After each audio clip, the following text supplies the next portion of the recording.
গভীর রাতে হঠাৎ বাড়িতে অগ্নিকাণ্ড, চিৎকার দিয়ে চাইলেন সহযোগিতা। এরই মধ্যে ঘরে থাকা ৩ সন্তানকে নিরাপদে বাইরে বের করে দেন মা বাবা, কিন্তু নিজেরা আর আগুন থেকে বের হতে পারেননি, মারা গেছেন আগুনে পুড়েই।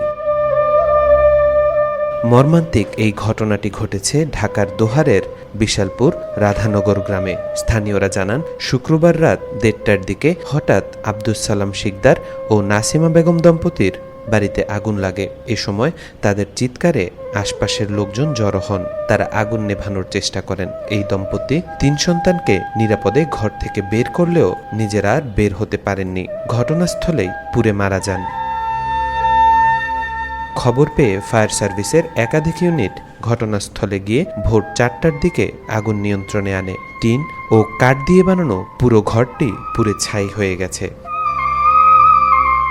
দোহার থানার ওসি জানান, সালাম ও তার স্ত্রী ঘটনাস্থলেই মারা যান। লাশ উদ্ধার করে থানায় আনা হয়। ময়নাতদন্তের প্রক্রিয়া চলছে। তবে ঘটনাটি নাশকতা নাকি দুর্ঘটনা তা খতিয়ে দেখা হচ্ছে। তৌফিকুল ইসলাম, আজকাল।